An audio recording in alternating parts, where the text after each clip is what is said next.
Oh.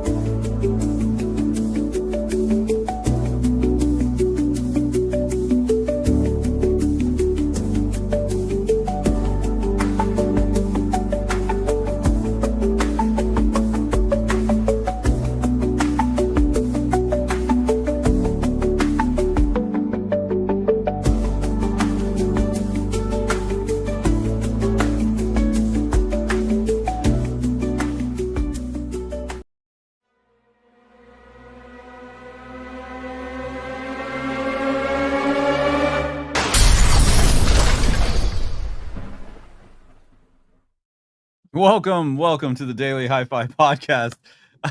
Dude, I feel like I'm missing all the clicks today. It's like I haven't been here for like a week. I like that intro. I think that should be our new type of intro, like where we pop in, say a little something, and then start the countdown. Oh, okay.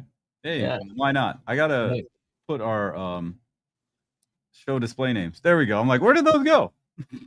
What happened? What's going on, everybody? I'm Chana, aka the one and only Techno Dad, often imitated, never duplicated, baby. And we got Mr. Joe and Tell.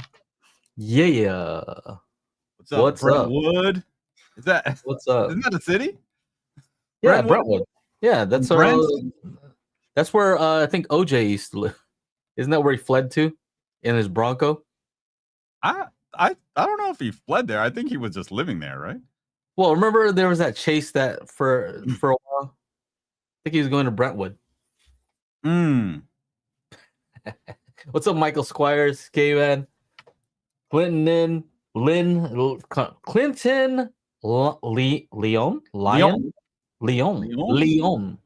like from France. Oh, Leon. Subhuman. How's it going? The one and only Reverend Slim. That's right. I thought that said Al Cowlings, whatever. I thought it was like AI Cowlings. I'm like, what? What is he saying? What is he saying? John Hour, what's going on? Brentwood, he says he loves his Bronco. That's awesome. You guys are hilarious. Oh man. Whoa. Hold on a second. So what's new with you? Just trying to get some work done. I got a DJ. Oh, I dropped my DJ set from the stadium from January. Raiders Stadium. If anybody's familiar with the Allegiant Stadium, I didn't even know Allegiant. Is that the healthcare people or the plane? Nah, I don't know. Sounds like something like that. Sounds like. If you guys are new here, what we talk about is supposed to be about home theater, home audio, video stuff. But usually what ends up happening is we just talk about the stuff that we're up to.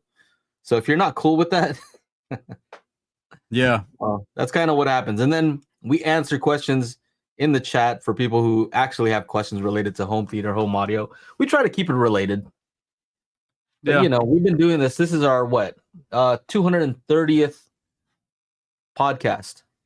Even more. There's some we didn't even count. So probably like 250. Yeah. So, a lot of times you feel like you're kind of repeating yourself, A little bit. So that's why we're just saying sometimes like, we kind of just talk about what we're up to.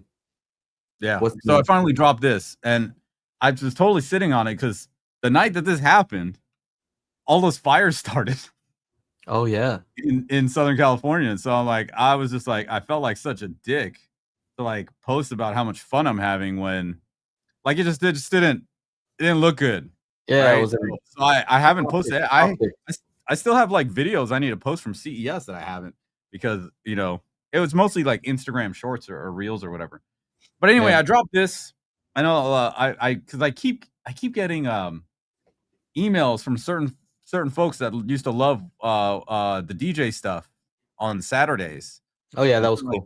Can you bring that back? And I'm like, wait, I got something for them. I got this. And so I dropped it, and then someone was like, can you do these weekly? I'm like, oh my God. I'm like, that would be cool, but I don't know if I can. I definitely don't think I can play Raider Stadium. Yes. Yeah, that was the wrong time.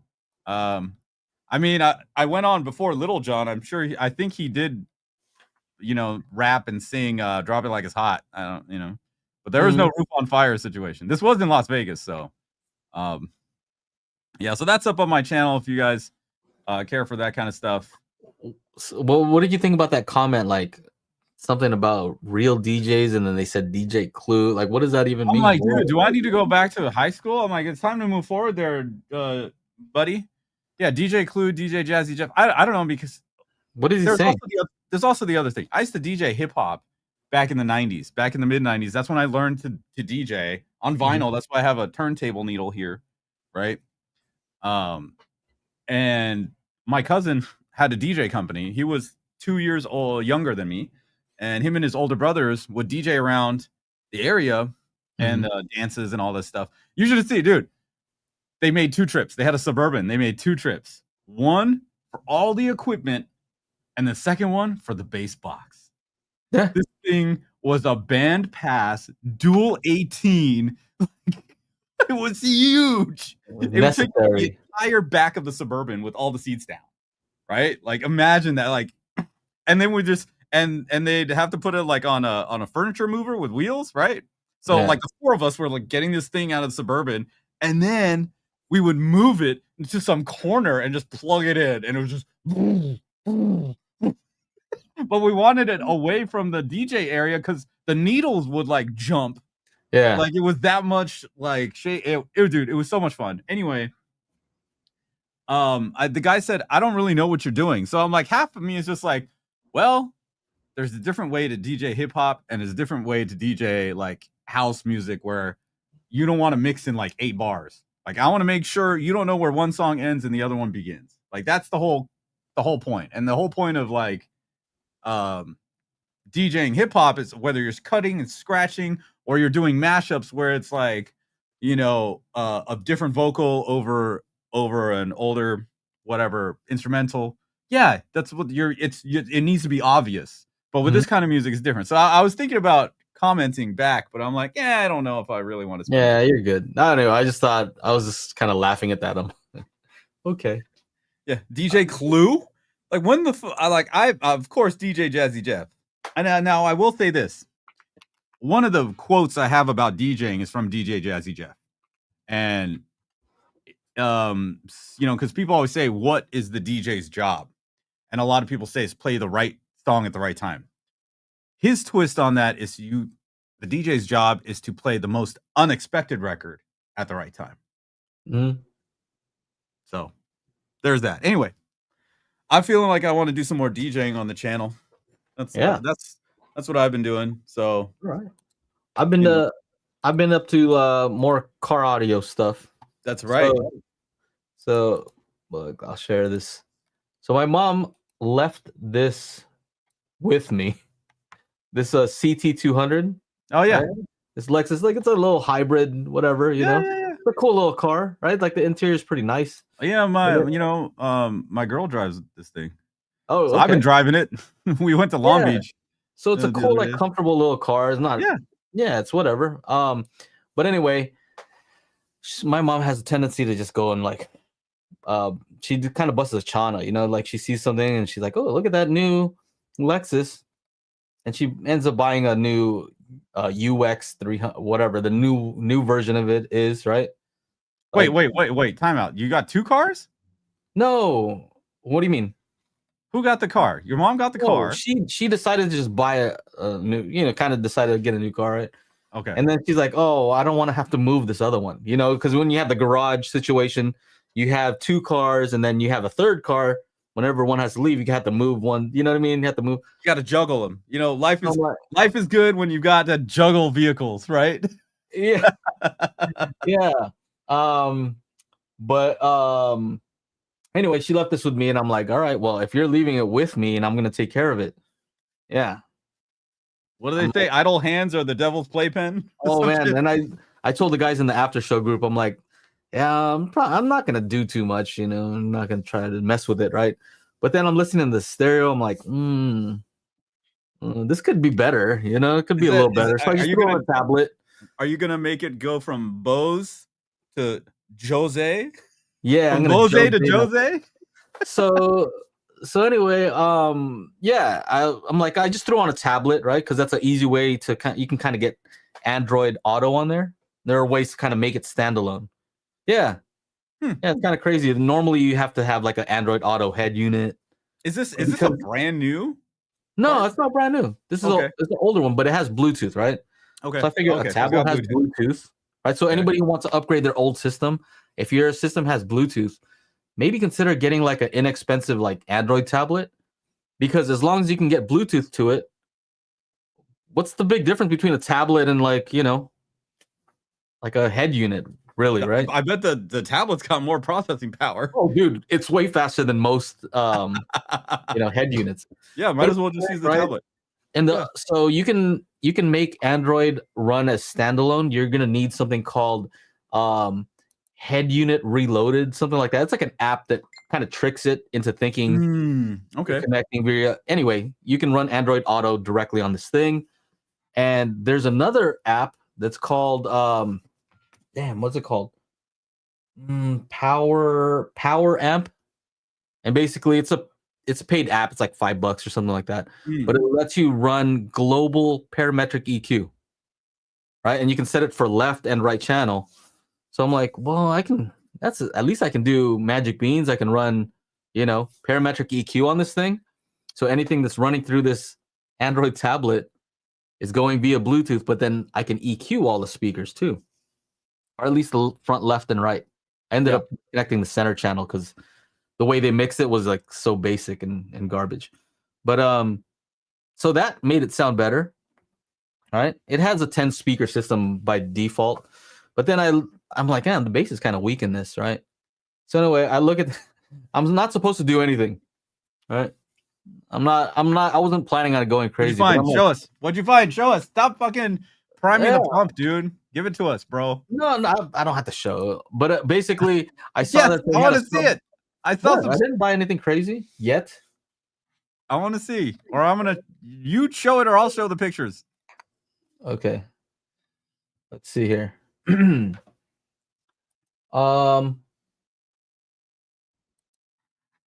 Okay. So it had, let me try to find the pictures actually. Yeah.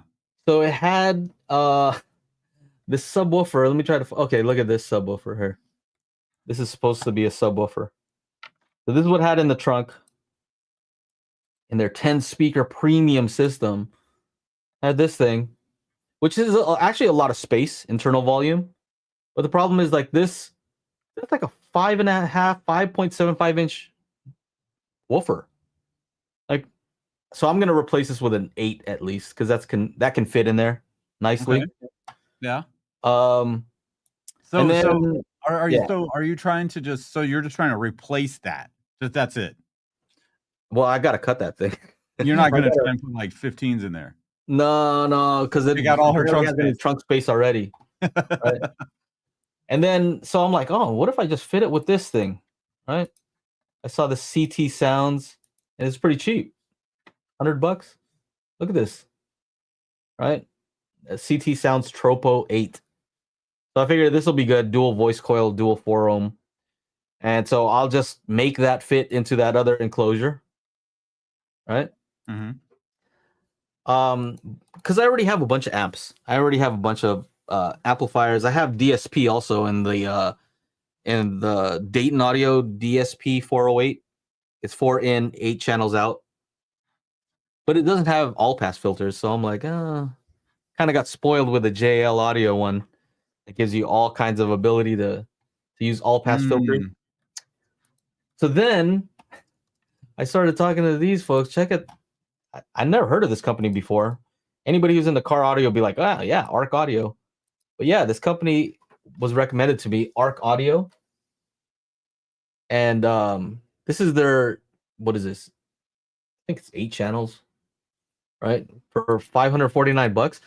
But dude, these are crazy. The car audio stuff is way crazier than our mini DSP stuff. I think this has like something ridiculous, like 30, maybe 31 bands of PEQ for every channel. Like nuts. Okay, here's my complaint. Okay. Can we stop using the same 3-letter acronyms? Like, go back to that. What was that? Escape out of this? ARC Audio. So now it's like, and are we talking Anthem ARC? Are we talking Audio Return Channel? Like, how many more fucking things are going to use the same 3-letter? Yeah.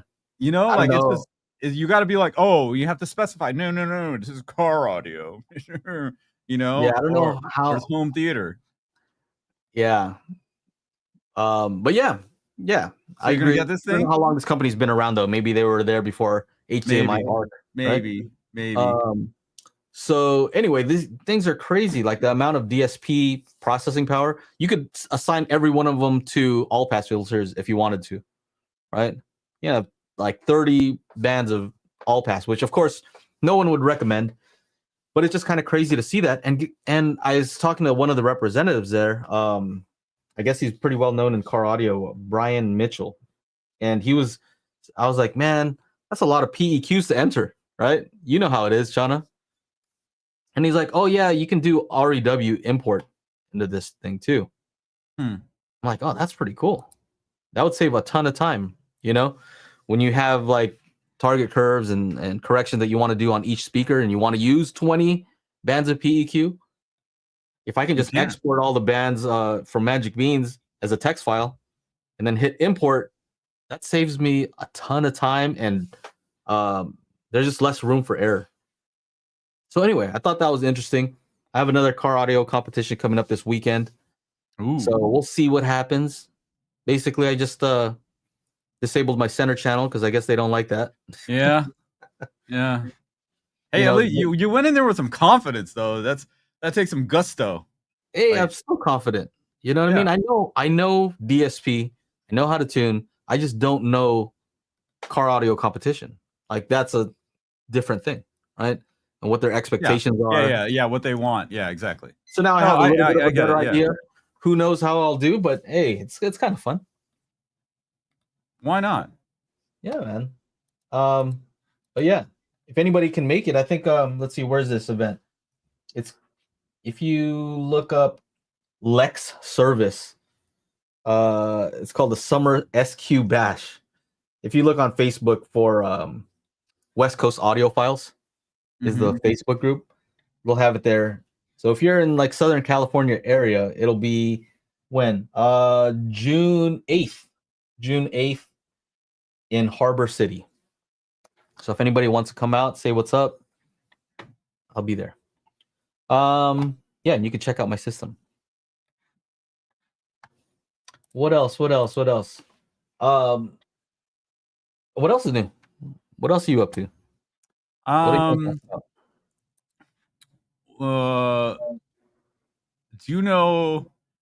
you ever watch that Parks and Recreation?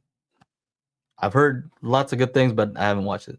Chris Pratt had this there was this one like famous outtake of Chris Pratt. And there's this like trend in the like AI thing about doing baby podcasts, right? And so it's essentially like, you know, everybody's a baby, but they're all in their here. Let me show you. It's gonna be great. Where is this video file? Share screen. That's gonna be a copyright strike, though. No, it won't. Oh wait, I don't know. Here, well, let's just do this. I won't do the. So here it is. It's like they're all babies, right? And there's little baby Chris Pratt. It's actually quite hilarious. Oh, I see. Well, like using AI to make babies. Yeah, and we just it's actually pretty interesting, the process, but it's a hilarious clip, and I see that all over the place now on like TikTok and stuff. There's like baby Eazy-E doing a rap, and then there's baby Snoop and Dre, and they got them like all in their outfits doing the music video, but they're like not moving because they're like babies, so they're like sitting somewhere. Yeah. Oh, dude, it's good. Yes, the comeback story. Everybody loves a comeback story. It's a funny clip. Let me grab it and you guys can check it out on your own. So been doing like we're entering a contest for a music video, an AI music video where we have to have like a bunch of different things happening and keep people engaged and that kind of thing. So we're working on that. Yeah, we're working on that. It's a lot of fun. It's very challenging, fun, interesting. You know, sometimes you tell the AI like, you know, camera moves forward, or this one that was happening earlier. There's the singer. She's singing the lyrics, and then the camera's supposed to orbit around her. So instead of doing that, the background starts doing this. I'm like, what the hell? Yeah, funny stuff, man. Oh, I found a quick picture. This is how the tablet looks. Oh, cool. The kids are watching this YouTube video while we're parked, of course, because we want to keep it safe. But yeah, it looks pretty decent. Yeah, it looks like it belongs there in the dark. Exactly. That's kind of cool. Do you just have a mount on the vents or something? Yeah. So I recommend it to anybody who wants to upgrade their old system. You know, you don't have to spend a ton of money, and that was kind of the plan. I had an extra tablet. You know, I wasn't planning on spending money, but then you start getting into it, and then it gets crazy. I can't help it. Let me see. This is the tablet I use. iPlay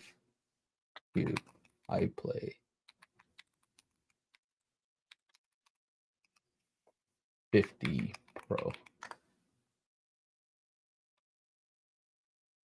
Oh wow, they have a new one. Anyway, it's $150. It's called Aldo Cube iPlay 50 Pro. I guess they have a newer one. You also want to make sure it's bright enough. Joe won't show what the dash looks like in daylight. Why? Oh, show it. Like garbage or what? Show it. I don't know if I have one in daylight. Oh. No, do I have any?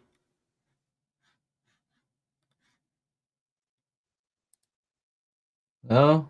But another thing I need to put on that thing is like a matte screen protector because it shows all kinds of fingerprints. So here's that there's all the fingerprints. But look, this is that app that I was talking about, the power amp. You can see you could add all kinds of PEQs. So that's cool. Yeah. Cool. Well, I mean, it's a tablet, dude. What do you expect? Like, people are gonna touch it. Yeah. Actually, it doesn't remind me. I need to buy a matte screen protector. Anyway, oh, okay. I'll do that later. What you call it? Let me see. I have I'm doing a sponsored thing. I told you. A sponsored thing with Lovesack. Yeah. So we checked it out. They actually reached out to me like, hey, you want to review this sectional? All right. I'm like, okay. So we went to the store. Definitely a premium product, meaning it's expensive. Definitely. But very cool. Kind of cool stuff. You know, of course they want me to check out the they call it Stealth Tech, where the speakers are built into the thing. And when I checked it out in the store, I'm like, it's not bad.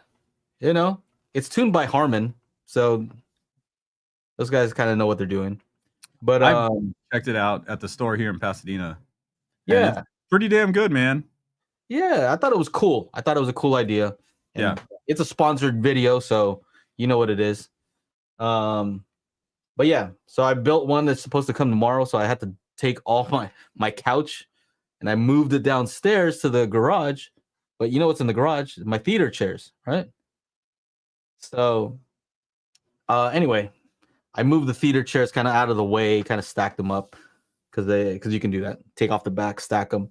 But what I realized is a lot of folks who want to set up a home theater, like the first thing you think of is like, oh, theater chairs, right? Because that'll make it official if you have theater chairs. Right. And it's cool and all. If you have a dedicated theater, like just dedicated, like I know where he's going. He's like, it's cool and all, but I'm waiting for the but. But putting the couch down there feels way more like homey, right? Right. Like if you think about like theater chairs, typically you're kind of separate because you don't know who's next to you, right? You don't want to share the arm with some dude, right? So they are a little more spaced out. But when you're with your wife and kids, you don't need to be all spaced out. Yeah, you don't need to be separated. You know what I mean? Yeah. So although the idea of home theater chairs was cool and I liked having it, the couches just seems way more appropriate, and the back is low, right? So you don't have the occlusion from the headrest. Yeah. So for anyone thinking of setting something up, the couch is not a bad idea for a home theater, right? It's homey. It's a homey theater, yeah. And then you know our couch, the one where you can put the other piece out and kind of lay down like a bed. Yeah. I think you slept on that couch before. But yeah, it's comfy. So anyway, that's a recommendation to anybody who's setting up a theater setup. If you're looking at home theater chairs, cool, but also don't discount just a regular couch, like a L-shaped couch. You know, you can set up something nice. I think is comfy is better. Anyway, what else? Comfy is better. You mentioned before that we have that the show is coming up. Oh yeah, the show is coming up in Southern California. Joe and I showed at the show. We are not showing at the show this year. I was thinking about going down there just for Saturday to say what's up to like Nick from SVS and everybody. Like I'm looking at the list here of, here I can show the screen. That's probably better. The show, boom. Let's see. Upscale Audio is going to be there again. Acoustics. TAD, Teak, SVS, Synergistic Research. So if you guys, Stark Sound, ooh, interesting. Sonus Faber, Snake River Audio. Can somebody just make a company called Snake Oil Audio? Can somebody just do that, please? That would be fun. That would be fun. Snake Oil Audio, right? Might as well. I'd laugh if it showed that we were there. What's that? I would laugh if it said that we were like attending. Oh, you mean displaying some shit? Yeah, I don't think so. NEC, I don't think no, Magic Bean's not Magico. Okay. Looking like Luxman's there if you want to check out some stuff from Luxman. Klipsch is there. A lot of times it's a little tricky when you look at the list of companies, because sometimes like they'll just, if you have a piece of equipment in your room, that's right, they'll say that they're there, but it's the company's not exhibiting. Yeah, kind of happened with us last time. Like I was using some Rendell speakers, and they put a Rendell on the thing. I'm like, they're not exhibiting. I just happen to be using a Rendell speakers for my demo. Right. Don't do it. Fidelity. Don't do that. I wonder who's going to be there. Like I'm tempted to just go down and say what's up to people. I would definitely text everybody, be like, yo, are you going to be at this thing? Yeah. I might just come by and say, what up? But yeah, this is happening this weekend in Costa Mesa. AWOL. Oh shit. All right. Blue Sound. Yeah, I see what you're saying though, just to say what's up to some people. Yeah. Shake some hands, say what's up. It's not a bad idea. If you go, I might pop in with you. I don't know. If I'm available. It's tough. Time right now, there's a time crunch. I got a DJ next weekend, so I'm trying to like get everything situated. I got to check all my equipment. It's cool if you don't want to hang out, bro. That's cool. Not have to make excuses. Dude, I don't mind hanging. Come up here, man. Come up here. You drive up here. Is the show over there or is it over here? No, it's down there. Dan, what are you talking about? You know what? I need to make a trip over there for, I don't know. I think you mentioned there's some companies over there. Yeah, Love Sack's here.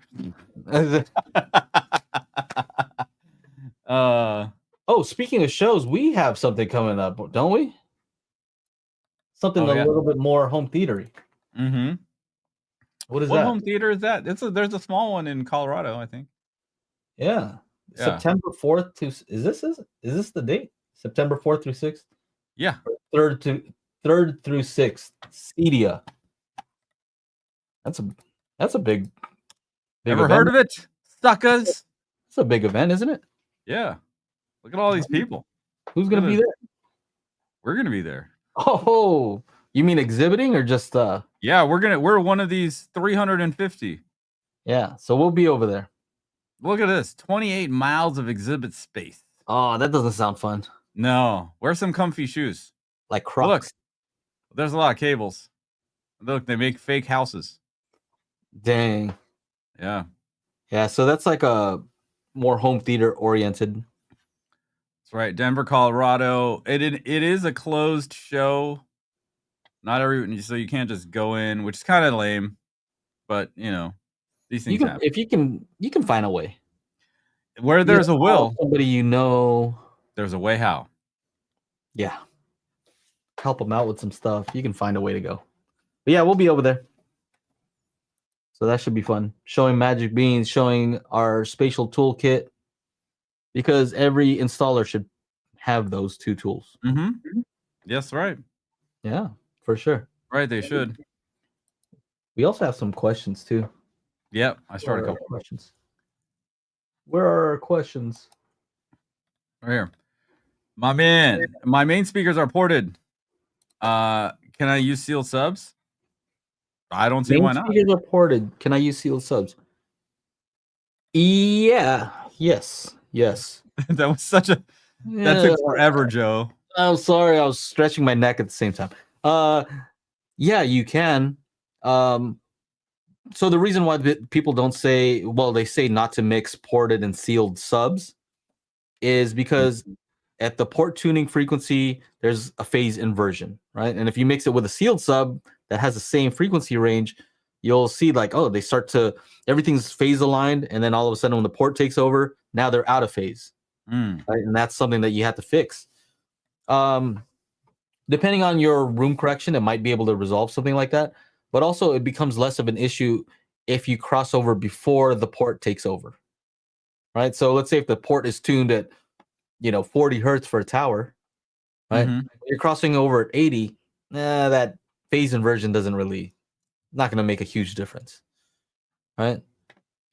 Versus if you're trying to cross over at 40, now it becomes an issue. Yeah. Right? So it depends on whether the ports are in play. But yeah, you can. That happens all the time. But also, there's nothing stopping you from sealing your ported speakers. I think I'm running it that way. Yeah. Aren't the monoliths ported? T6? Yeah.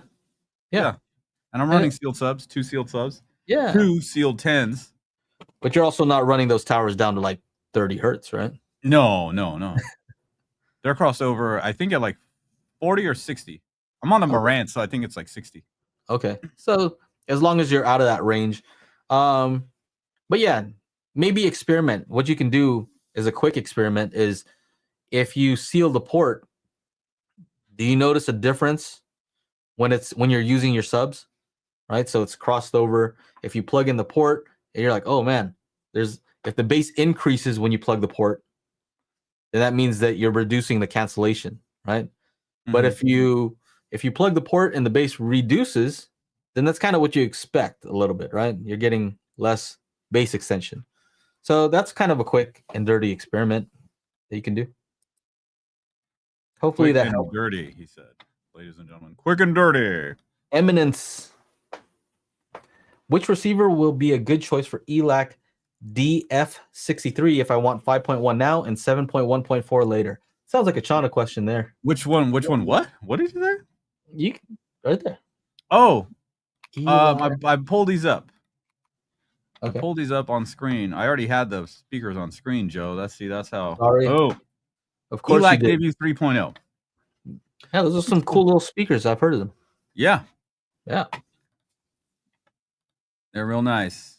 Yeah, they look fancy. $649 each. So pair is gonna be what, $1,300. Let's see.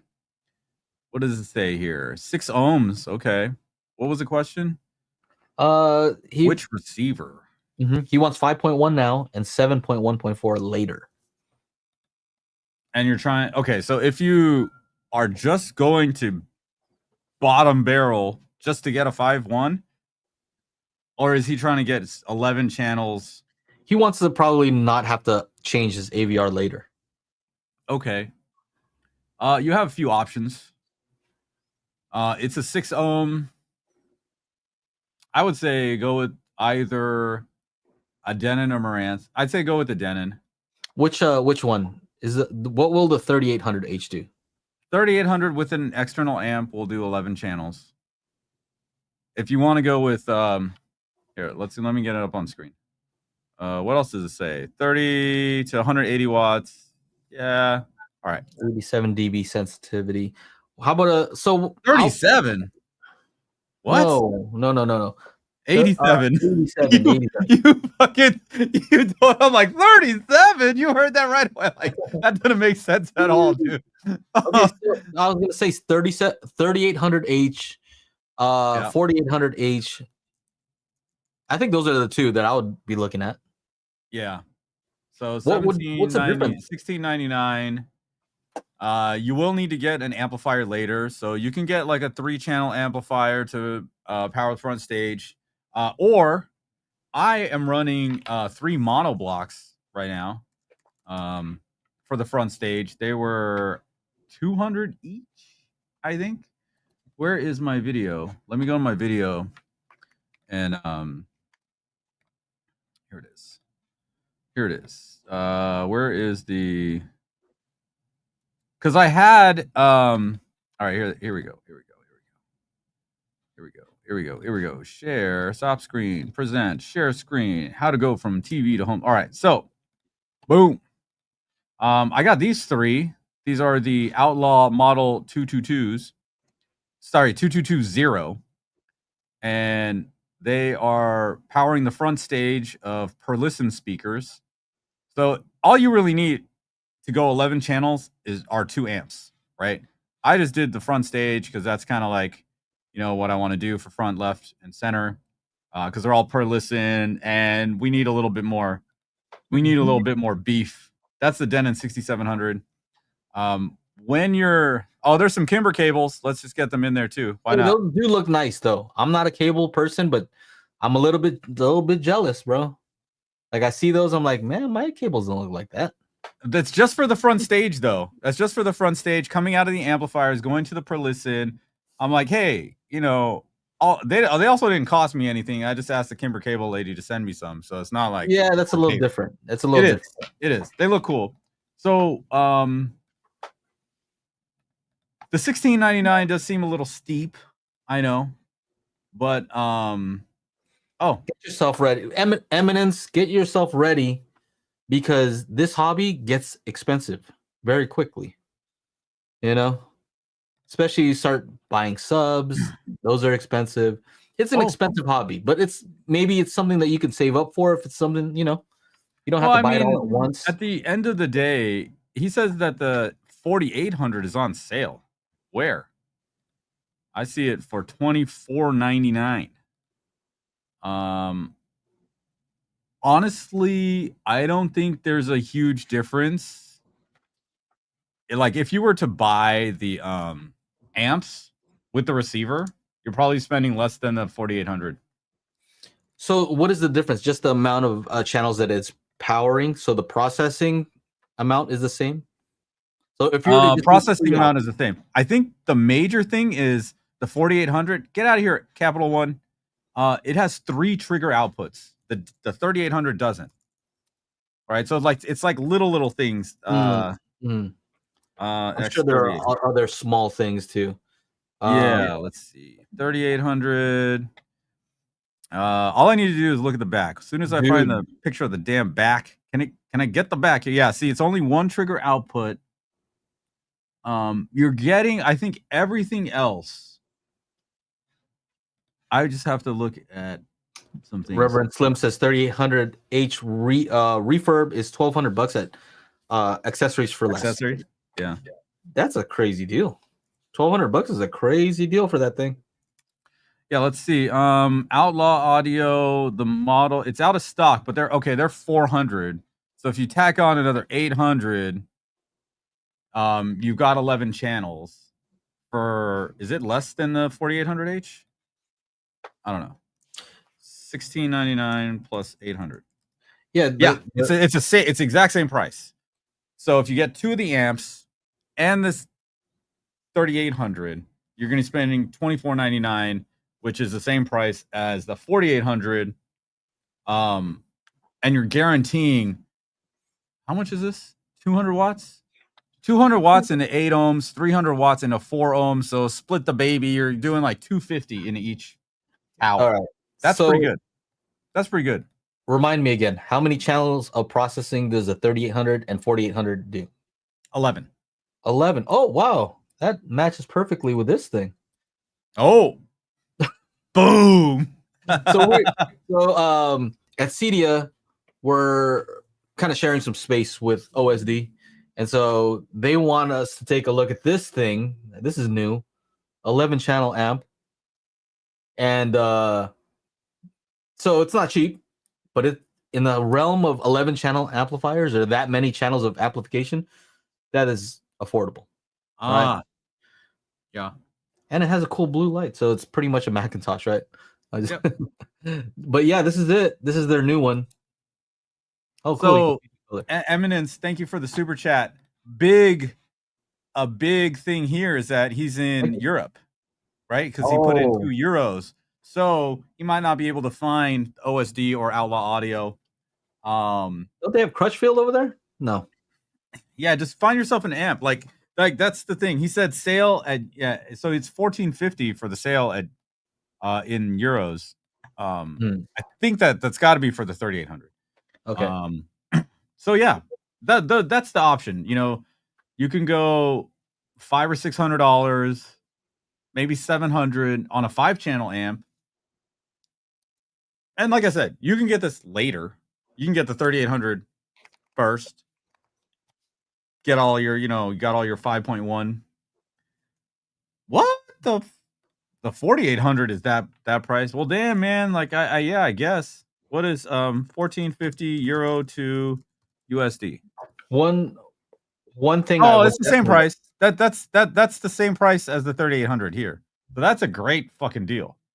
If you're gonna run the internal amps, one thing I would recommend investing in is definitely something like these Aircom. Yeah. Because the main thing that happens with those AVRs is there's just too much heat, right? Especially if you're, there's a lot going on in this little space and you're using all this amplification, and especially if you're running some towers and you're driving them hard. You didn't say whether you're using a sub or not. So if you're not using a sub, then you're really, demanding a lot from the AVR. But yeah, definitely some cooling will make sure that you don't have to send that thing in for repair, right? And you can find different ones from AC Infinity, around $150. Yeah, definitely. I've had a few Denons go out from heating issues, but after many years too, right? So it's not like it happens in a month. Right. Usually out of warranty. So yeah, definitely recommend that. Another thing that you can try that I did was, how the Class D amps are getting very inexpensive and they're getting really good now, right? Those small Class D amps. If you have a 3800 or 4800H, you can run your main speakers off of some Class D amps and make sure, make sure you have enough cooling regardless, right? But it might be a way to get more power without having to spend a ton of money. Those amps that I'm using are like $200 each, and so I have those are monoblocks for LCR. Dingo. Whoa, what is going on? You see what he said? No, my monitor went pink. I can't see anything. Oh. Dingy Doo says that cheap, shameless knockoff OSD amp with a blue meter would be embarrassing to own. Oh. Okay. I don't think so. You know what? we should do? See if my monitor comes back on. No, it's still pink. What the hell is going on? Damn it! I gotta move. I have some OSD amps that they're older ones with no VU meter. Mm-hmm. I wonder if you could turn it off. You know, because if you could turn it off, then whatever. You know. Yeah. If you have a dedicated theater and your rack is somewhere in the room, you may not want to have any lights coming from it. But I know what you're saying. You're saying, "Oh, don't try to be Macintosh." I get it. But you know what? For me personally, I like VU meters just because I think they're cool. So I would at least like to check it out. I want to see how it looks. And if it looks, I don't even know, is this digital or I don't know how this works. But yeah, I'll check it out. There's another company that also has an 11 channel amp. It's Tone Winner. And they went a different route. Let's see if I can find that. They have a huge 10-inch screen. Yeah. They're like, look at us. We got Yeah. a big screen.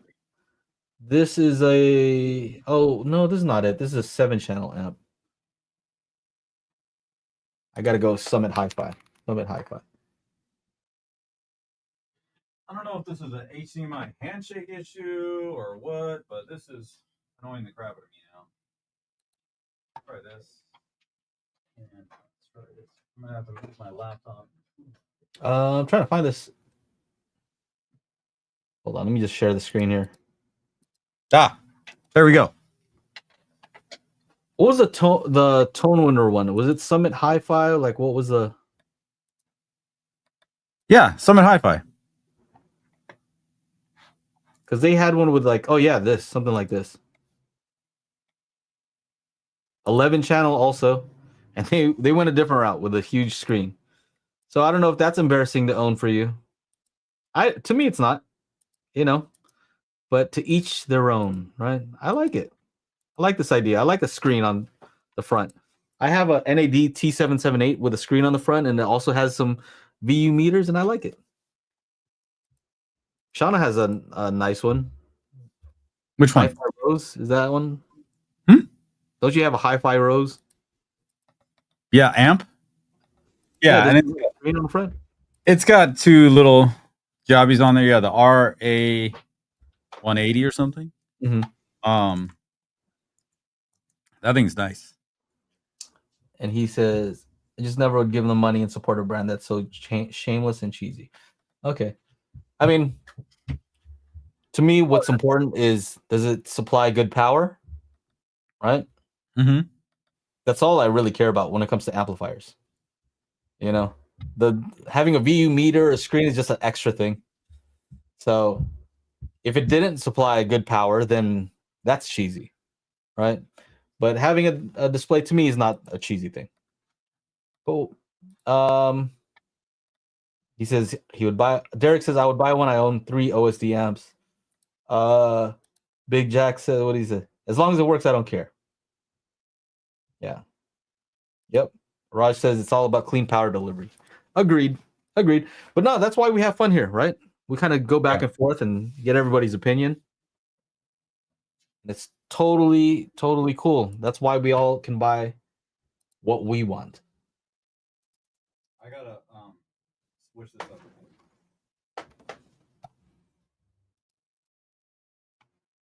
Let's see here. Question. Here's a start comment. Will Magic Beans release on iOS soon? So we already have it on iOS. It's on you have to use a test flight. So it works on iOS. And we actually have some updates that address certain things related to iOS. But to have it in the App Store, you kind of know what was going on with what is it, Fortnite? You know, they had a big lawsuit, you know, because Apple basically takes 30% no matter what.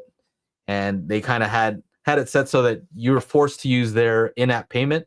And now the new ruling is that you can use third party, which doesn't take 30%. I don't want Apple taking 30%. Like, they didn't contribute 30% to the development of my app. They don't offer that much for me, right? I doubt somebody's gonna go and search the App Store and try to find like, oh, let me just browse around. Oh, cool, a $200, $250 calibration app. Let me buy that. I don't think people are discovering it that way. So yeah, the 30% just never made sense. So that's why we hesitated to do that. But now with the new ruling, yeah, we're working on getting it approved in the App Store, so you can just download it from there. Boom. All right, I'm back. Yeah. Let's make this like that. All right, cool. What else? What else? I had a note here about something I wanted to talk about quickly, which is like subjective versus objective, which we've talked about a million times, right? I was about to say, oh god, what are we talking about? A million times. We're not talking about somebody made a comment in our Discord group saying that, like, you know, the ears are the final judge, kind of like something like that.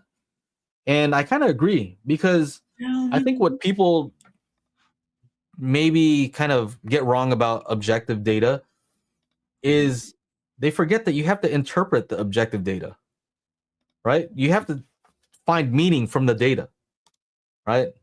Otherwise, they're just numbers and graphs, right? But like, what does it mean? And the way I usually do it is when I listen, it informs me about how the objective measurements actually correlate, right? So if the measurements say something and my hearing says, yeah, that's not good, then I have to look at the data and say, why isn't it good even though the data says this? And that gives me a better understanding, usually. The correlation. So the objective data needs to be interpreted. And so the subjective listening should inform you about how to interpret the data, I think. Yeah. I think that's the best way. Anyway, what do you say about that?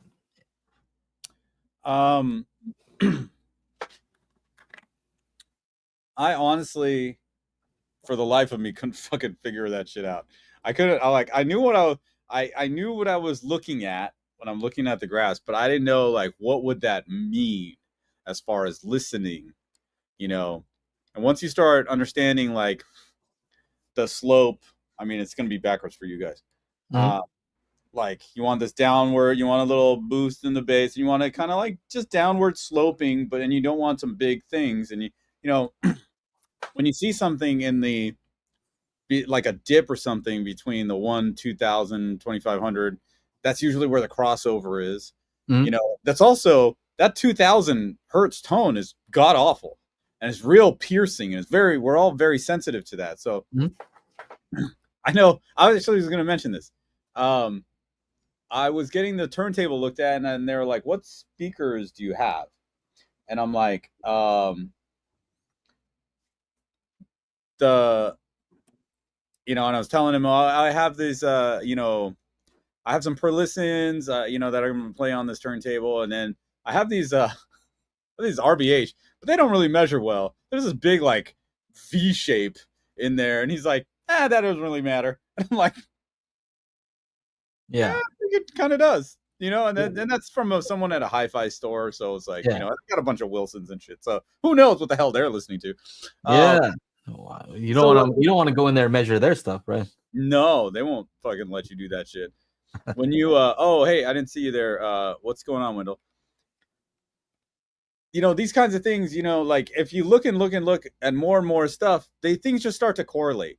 Yeah. Right. And I wasn't a huge measurement guy, and like, I still got to send this guy from RBH, like, here's a shot, here's what this measured, and I'm gonna measure, like, I have this stuff at home.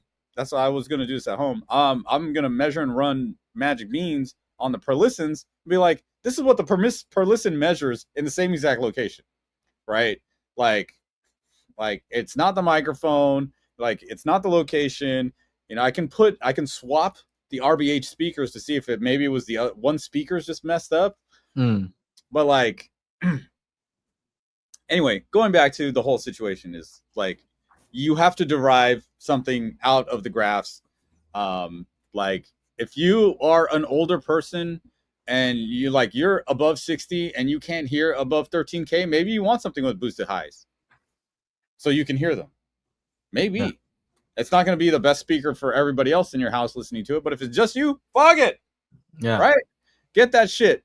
Get that shit with more clarity and top end detail, aka it's got a boosted high end. Raj says it's all down to how you want it to sound. Stop always looking at the graphs. Yeah, no, I get where everybody's coming from. You know, I think I understand where everybody's coming from. And truthfully, if I were to tune a system just blind, right? If you just gave me a graphic EQ and said, make this system sound as good as you possibly could, blind, like you can't take a measurement. You have to just listen to music, right?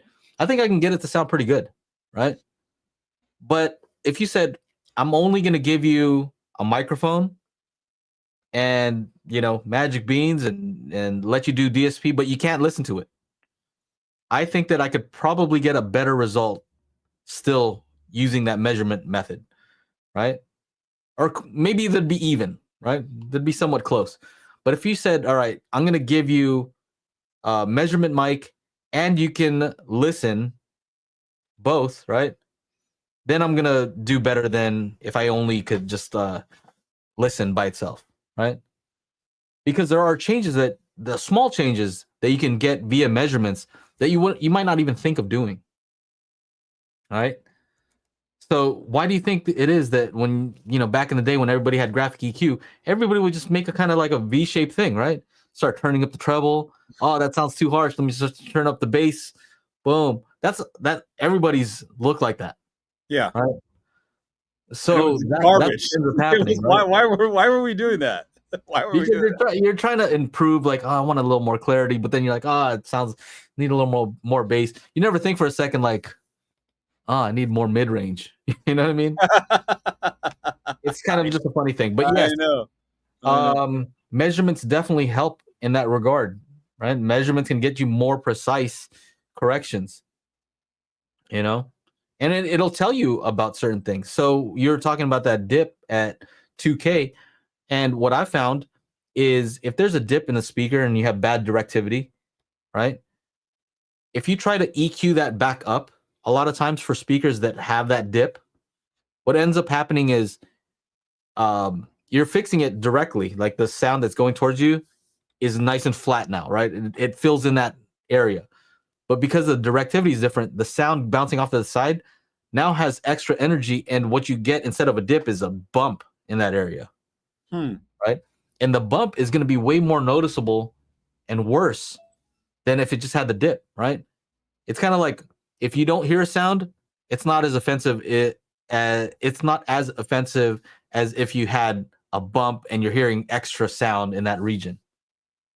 You know, it's better to not hear the sound at all. If you had the choice between the two, better to not hear the sound. But you're also missing part of the music. So there's a trade-off.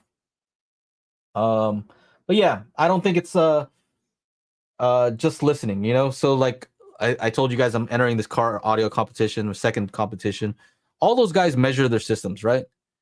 If you took a guy who just listened with their ears, I'm pretty sure they're not going to do as well as the other guy who's measuring, finding the exact distances, doing phase alignment. They're doing all this stuff, you know.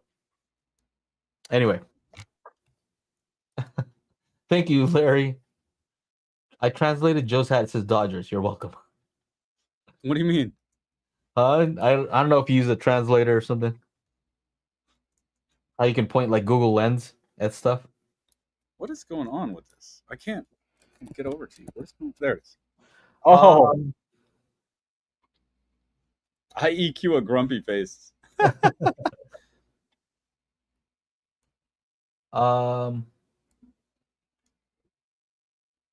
So Raj was just saying he does DIY speakers, got sucked into too much at graphs, and that's why I said it. You know, it does get overwhelming at some point, and you're like, basically, I think a lot of times when it comes to measurement data, you start realizing like how little you know. That's what happened to me. Like I thought frequency response was all that mattered when I first started, and then I started noticing like it's not, right? If you only look at that one thing, you'll find like, oh, these speakers are measure well, but they don't sound good. Oh, it's because you don't understand directivity. Oh, directivity is a whole different thing that you have to do. And once you take that into account, then stuff starts to make more sense. So it's actually measurements are always useful. You just have to keep learning more and more about them, and you start to understand why things don't sound good. I think that was my main point.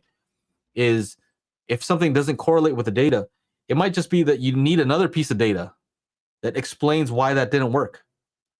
Right? So I think they go together, right? Listening and data, they go together because it helps explain what you're hearing. And it's important because sound is kind of invisible, right? That's the problem. So you do need data to help you understand what's happening. What else? Any more? We should get going soon. What did he say? Let me just finish up with Raj here. We're having a good conversation. Same as you, I was like, I need 40 kilohertz speaker, otherwise it's ass. How I was totally wrong when I started 5 years ago. FYI, making 4,000 RMS subwoofer, which gives me a lot of room of 10 hertz. Okay, it looks like you're having fun over there, and at the end of the day, that's really what matters, right? Mm-hmm. Yep. You're having fun doing subjective listening, but you're having fun. Cool, right? If you like measurements and you're getting into that, cool, right? As long as you're having fun in the hobby, I think that's really the main point that we're trying to make is to keep it fun. But also at the same time, we're not going to say, oh, let's keep it fun, but let you go off on a path where you're saying things that are incorrect, right? Yeah. We have to kind of say, hey, this is what we do know to be true. That doesn't mean it's not fun, right? I was reviewing this turntable for this company, and I'm like, well, what am I going to use to review it? So I used what I would. I did the Hotel California. I got some Sade, right? I got a Sade vinyl. What do you call it? Dark Side of the Moon, Daft Punk, and Coldplay. I was like, that was my. And I gotta tell you, man, I sat there and I listened to all these records, dude. Like I've spent a full day, and I'm like taking notes about the bass and the mids and the highs and all this nonsense. But there was definitely no Diana Krall because I was actually having fun. I was like, oh my god, the Coldplay took me back to college. Oh, Dark Side of the Moon was fantastic. What do you got there? I got some records over here. I think my sister gave me some, and I just found some. I don't know what they are. I don't know what this is. Well, what is that? Read it. I don't know. What is this? What does it say? I can't even read it, bro. What the hell? No, it's weird. I don't know what these are. What is this vinyl stuff? What is this? It's like a centerfold. What is this? You tell me. Can you read that? What is that? Beautiful. It says, what does it say on the spine? Kanye's album? What does it say on the spine, dude? Close it and read what it says on the spine. Nothing? I can't see shit. Yeah, there's nothing. What does it say in there? Oh, this is Kanye's album. Beautiful Twisted Mind or something like that. Ah.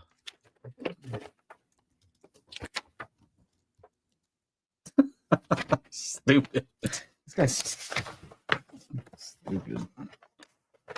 What is this? There's three records in here. I see it right here. Kanye West's My Beautiful Dark Twisted Fantasy.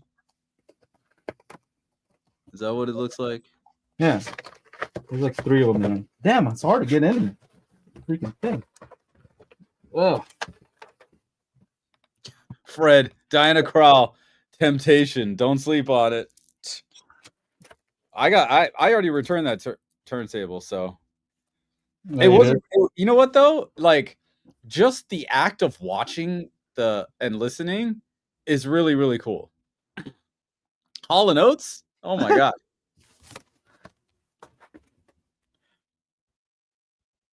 What is that? Oh, the Beatles, the White Album. Yeah. I don't know. What is that stuff? What is that? I can't. Little Dragon. What's that? You know the Little Dragon? Not down with the Little Dragon. No. That's what I have. I don't know where. I used to have some other ones too. But that's it. That's it. Anyway, you already returned the turntable? Yeah. Yeah, it was just on loan for the, what do you call it? For the review. So yeah. It was pretty cool. I think the coolest part is the while it's playing, you're realizing this music is coming from that thing of wax with a needle in it. Yeah. And right? Like just the act of watching it happen and experiencing it. And my mom would come in and she's just like, "Oh, this is cool." She's like, "Your dad used to play records all the time." I'm like, "Really? What was his favorite record?" And she couldn't remember. But yeah. I don't know. It might be cool to have a turntable. I get it. You know what? I think it's just the thought of like a tube amp, right?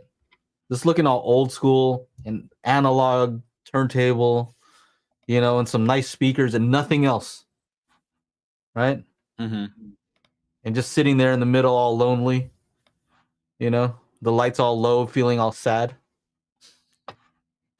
Feeling all sad, the lights all low, feeling all sad. You know, that's what you're going for. That audiophile, like drinking a little something because you're feeling sad boy.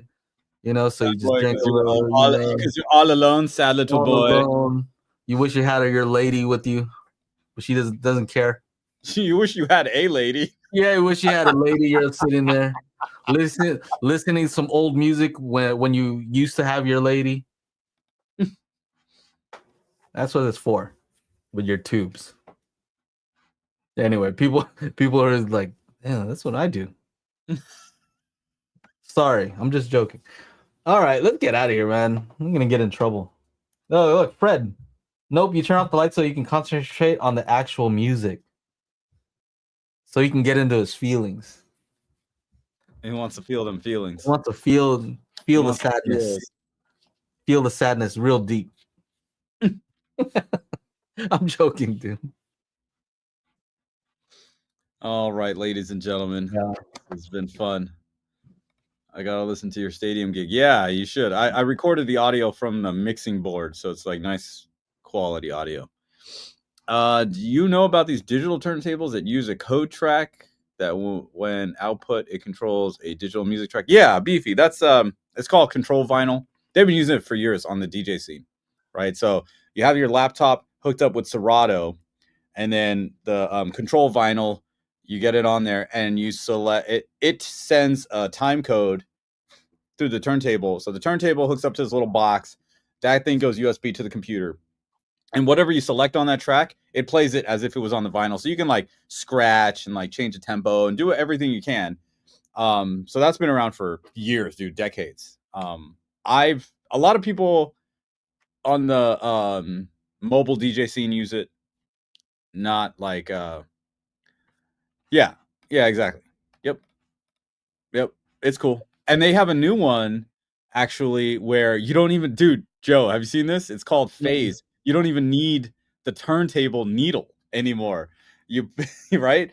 It's this little like, it's like this big. It's like a little rectangle, and it goes on the spindle, and it moves around with the record, and it's a control vinyl, and you just scratch and do all this stuff, and there's no here. It knows its position. Mm-hmm. So there's no needle on there. Phase. So there's nothing to kind of like scratch up or degrade. Correct. But I would think that the feel of the needle kind of is something too, right?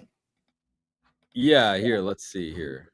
There's a video here. Boom, boom, boom. Look at this. So that's it right there. So this is what it looks like. Isn't that crazy? That's it.